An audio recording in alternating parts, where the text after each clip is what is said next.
Salam et bienvenue sur Maroc 24. Pour ne rien manquer de nos prochaines vidéos, faites en sorte de vous abonner et d'activer la fonction de notification.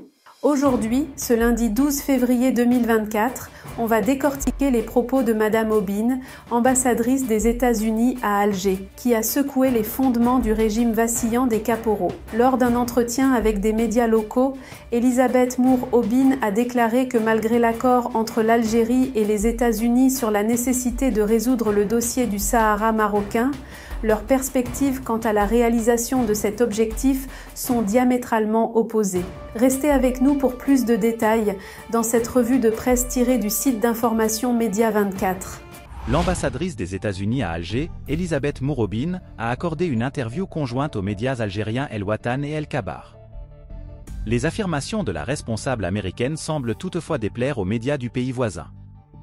Elisabeth Moore Obine affirme que l'Algérie et les États-Unis sont d'accord sur la nécessité de résoudre le conflit autour du Sahara, mais ont des points de vue divergents sur la manière d'atteindre cet objectif. Abordée par le journal algérien El Watan, la question suivante a été posée, faisant un lien entre le dossier du Sahara marocain et celle de la Palestine. Depuis janvier 2024, l'Algérie a rejoint le Conseil de sécurité de l'ONU en tant que membre non permanent. Elle a mis en avant ses préoccupations principales, notamment la cause du Sahara occidental et la question palestinienne, avec un accent sur la bande de Gaza, qui subit un siège et des bombardements constants depuis 4 mois. L'Algérie soutient l'idée d'une solution basée sur 2 États et appelle à un référendum d'autodétermination pour le Sahara occidental.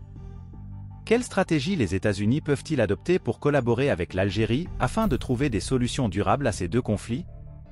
Madame Obine a répondu à cette question.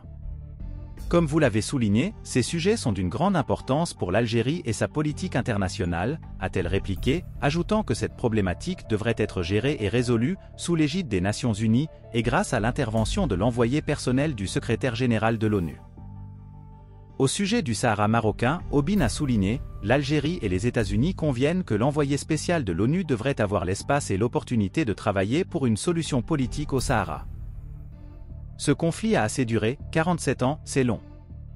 Et nous, l'Algérie et les États-Unis, sommes tout à fait d'accord sur la nécessité de résoudre ce conflit dans le cadre des Nations Unies et à travers le travail de l'envoyé personnel du secrétaire général Antonio Guterres. Nous avons des points de vue divergents sur la manière d'atteindre ces objectifs, mais nous pouvons en discuter en des termes très respectueux et amicaux, a-t-elle poursuivi. Une réponse directe et sans concession qui passe mal en Algérie. Pour rester informé, je vous invite à regarder les vidéos Maroc 24 qui s'affichent sur votre écran.